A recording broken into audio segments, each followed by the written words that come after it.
Whether it's in a casino or online, poker and other games of chance are becoming increasingly popular. It's not just men who are addicted. A growing number of women are becoming compulsive gamblers too. Early Show national correspondent Hattie Kaufman takes a closer look at the troubling trend. The reality is the longer that you gamble compulsively, which is what I was doing, the more you become a compulsive liar.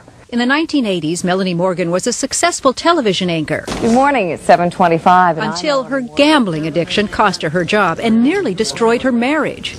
I would lie about where I was going, what I was doing, who I was with, how much money I was spending. Even her pregnancy did not stop Melanie from gambling. Of course, I was in a terrible environment, smoke-filled rooms, hardly taking care of myself. Yeah, I was gambling right up until an hour before I gave birth.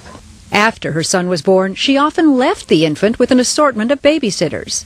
I remember packing up the baby one day and driving around to each of the card rooms where I thought she might be, and finally locating her and taking the baby in its carrier and putting the baby in the middle of the poker table and saying, "You got a choice.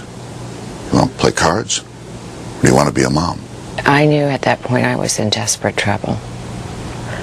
I knew I was sick. I was sick and needed help. And I still didn't want to stop. You might think the opportunity to gamble nonstop would be limited to a trip to Vegas or Atlantic City, but the temptation is everywhere. Visit here in Phoenix and you'll be greeted with the Arizona Casino Guide listing 22 casinos, horse racing, dog racing, bingo, and more. I won $10,000. Playing bingo, it just hooks you right in. Slot machines. Mine wasn't slots, it was draw poker. I sat down with 3 women in recovery from compulsive gambling: Shannon, Frida, and Vicky. Do you have any idea how much money you lost to gambling? I lost $300,000. It was all of my retirement money. I had thought it was like around $35,000, but my husband stated it was closer to $50,000. It was between $150,000 and $200,000. And Frida lost more than that. She lost a year of her life when she went to prison after stealing cash to gamble. The sick compulsive gambler will do whatever they have to do to gamble. It makes me think of drug addicts who steal in order to get the drug. It's an addiction. It is an addiction.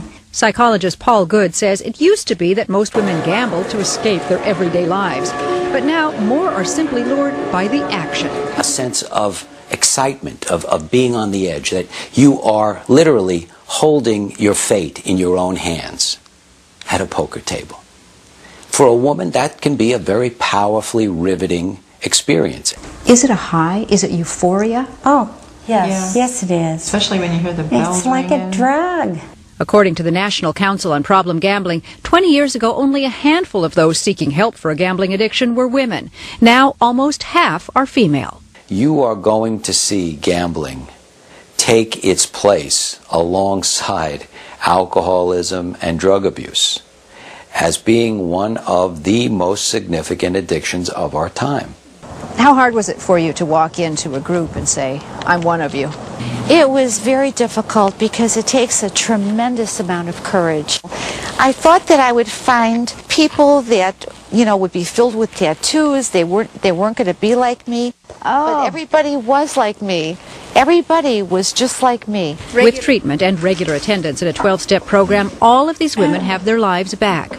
They're right here in San Francisco at Fiore. And Melanie Morgan has a broadcast career again. She hasn't gambled in 14 years, but she knows it's just one day at a time.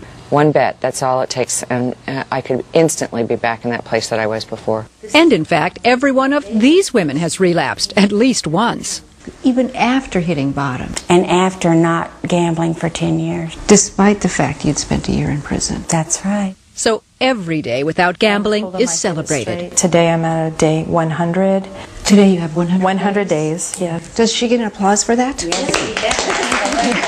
For the Early Show, Hattie Kaufman, CBS News, Phoenix. Now, all of the women told Hattie they shared their story to help others.